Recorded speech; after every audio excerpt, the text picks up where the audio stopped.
Lookism chapter 546 और क्या ही बवाल चैप्टर है दोस्तों। ये बुसान आर्क का अब तक का सबसे बढ़िया चैप्टर है। लेकिन जिस कैरेक्टर का हम सबको बहुत ही ज़्यादा इंतजार था वो इस चैप्टर में यहाँ पे अपीयर नहीं हुआ। जी हाँ, मैं बात कर रहा हूँ यहाँ पे बिग डैडी एलियन की। और जिस कैरेक्टर का यहाँ पे किसी को भी एक्सपेक्टेशन नहीं था वो इस चैप्टर में आ चुका है। जी हाँ दोस्तों, यहाँ पे गू किम की वापस एंट्री हो चुकी है। तो अब यहाँ पे दोस्तों इतना हड़कम मच चुका है तो अपना सीट बेल्ट जरा बांध दो। हम लोग यहाँ पे चैप्टर रिव्यू के साथ साथ में प्रेडिक्शन भी करेंगे कि आने वाले चैप्टर में आखिरकार क्या हो सकता है। स्टार्ट करते हैं सबसे पहले यज्ञना, जो कि यहाँ पे दोस्तों इतना पावरफुल है फिर भी वो यहाँ पे जेम्स ली के अंडर में काम कर रहा है। मतलब जेम्स ली के पास यहाँ पे इंश्योरेंस या उससे रिलेटेड ऐसी कोई इन्फॉर्मेशन है जो यहाँ पे यज्ञना को कुछ भी हालत में चाहिए। मतलब वो यहाँ पे किसी भी हद तक जा सकता है इंश्योरेंस के बारे में वो जानने के लिए। तो हो सकता है कि दोस्तों हमें चैप्टर 547 में उसकी यहाँ पे बैक स्टोरी देखने को मिले, क्योंकि हमें पता है कि जेम्स ली सारे के सारे किंग को हराने के बाद उनके कोई ना कोई बॉडी पार्ट कलेक्ट करता है। लेकिन यज्ञना के केस में ऐसा नहीं है। तो ऐसा क्यों नहीं है वो भी हमें जानने मिलेगा आने वाले शायद कुछ चैप्टर्स में। और जब यहाँ पे यज्ञना की इस तरह की अलाइड ने पिटाई कर दी है जैसे वो कोई कली का कुत्ता हो, तो बहुत ही ज़्यादा पॉसिबिलिटी है कि उसका फुल पावर हमें आने वाले कुछ चैप्टर में देखने को मिलेगा और साथ ही साथ उसकी बैक स्टोरी को भी हमें दिखाया जाएगा। दूसरा दोस्त है यहाँ पे डीजे का, जो कि यहाँ पे बोलता है स्पेसिफिकली डेनियल को कि तुम्हारी यहाँ पे डेस्टिनी है कि तुम मेरे विंग बन के रहोगे। मतलब वो यहाँ पे सेम तौर पे जैसे चार्ल्स ने गन को कहा था कि तुम यहाँ पे मेरे विंग्स बन जाओ, ऐसे ही यहाँ पे वो डेनियल को बोल रहा है। तो शायद यहाँ पे डीजी को बहुत ही ज़्यादा आगे का फ्यूचर पता हो या फिर वो यहाँ पे बहुत ही बड़ा प्लान कर रहा हो और सारे के सारे लोग यहाँ पे उसके यहाँ पे मोहरे हो। और दोस्तों अगर बात करें हमारे बुसान के किंग जिनरेन की, जो कि यहाँ पे उसकी इज्जत की धज्जियाँ उड़ गई है, उसका यहाँ पे इतना बड़ा वेलकम हुआ लेकिन उसे एंड में बचाने के लिए यहाँ पे हाई स्कूल के लोंडो को आना पड़ा।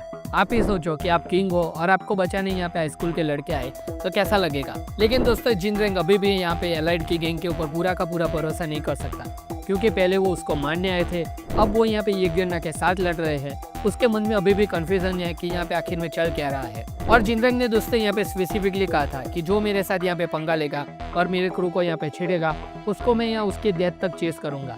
मतलब यहाँ पे ये भी हो सकता है कि जिनरेंग की यहाँ पे डेथ हो जाए तब तक वो यहाँ पे जेम्स ली के पीछा नहीं छोड़ेगा। और जिनरेंग की दोस्तों हम लोग यहाँ पे बात करें तो वो यहाँ पे गैब्रियल किंग का स्टूडेंट है। तो गैब्रियल किंग ने यहाँ पे राह चलते किसी को भी तो अपना स्टूडेंट बनाया नहीं होगा।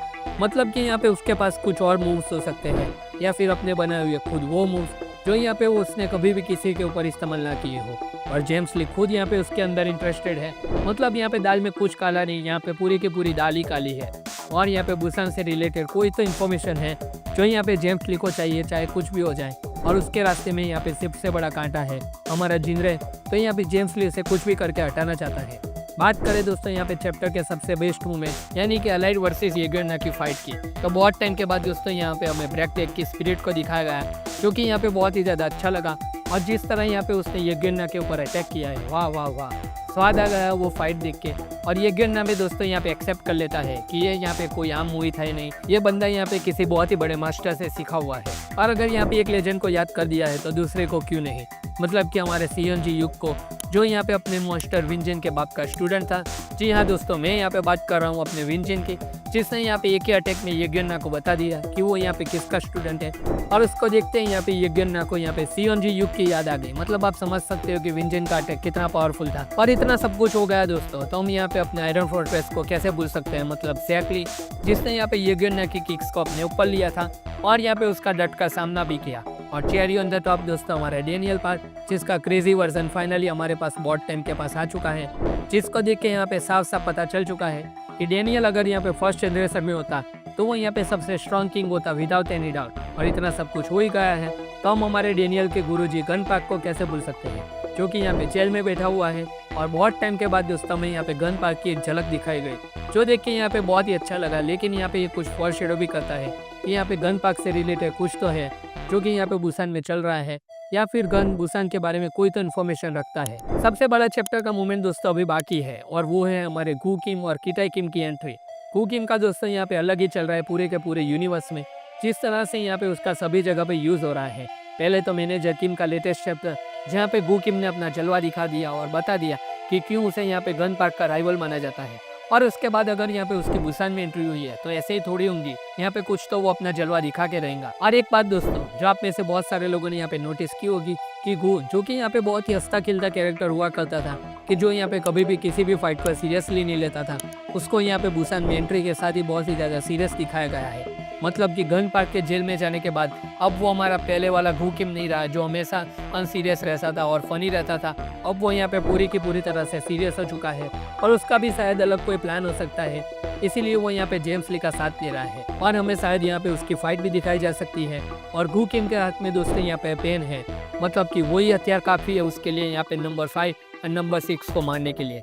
और दोस्तों हम लोग यहाँ पे लेजेंडरी किटाई किम को कैसे भूल सकते हैं। वैसे तो वो यहाँ पे गेब्रियम किंग का लड़का है, मतलब वो यहाँ पे ऑलरेडी स्ट्रॉन्ग तो था ही, लेकिन जिस तरह से यहाँ पे उसको टाइटल दिया गया है किंग स्लेयर, मतलब कि आप लोग समझ सकते हैं कि वो यहाँ पे हलते चलते हैं सारे के सारे किंग लोगों को मारता था। और हम लोग यहाँ पे भूल नहीं सकते वो फाइट जहाँ पे सीनू है जो कि इतना बड़ा फाइटर है, उसके अटैक के बाद भी यहाँ पे उसको खरोच तक नहीं आई थी और वो बंदा वहाँ पे वैसे का वैसा ही खड़ा रहा था। तो आप लोग समझ सकते हैं कि किटाई किम का पावर और एंड्योरेंस यहाँ पे किस लेवल का है। मोस्टली वो यहाँ पे आया है, मतलब यहाँ पे उसकी जिनरंग के साथ फाइट होना तय है, क्योंकि यहाँ पे जिनरंग यहाँ पे गेब्रियम किंग का स्टूडेंट है और किटाई किम को उसका बाप यहाँ पे बिल्कुल भी पसंद नहीं है। तो नेक्स्ट कुछ चैप्टर में दोस्तों में जिनरंग वर्सेस किटाई किम की लड़ाई देखने को मिल सकती है और अलाइड वर्सेस गू किम की भी फाइट देखने को मिल सकती है। और शायद अलाइड के सारे लोग मिल जाएं तो भी वो यहाँ पे गू किम को नहीं मार पाए, क्योंकि यहाँ पे अलाइड के सारे मेंबर्स ऑलरेडी यहाँ पे फाइट से बहुत ही तरह थक चुके हैं। वो लोग यहाँ पे अपना सब कुछ दे रहे हैं ये गिरना को हराने के लिए। और अगर ऊपर से यहाँ पे गू किम की एंट्री हो गई जो इतना बड़ा मॉन्स्टर है, तो उसके सामने यहाँ पे फाइट करना बहुत ही ज़्यादा दिक्कत की बात होगी।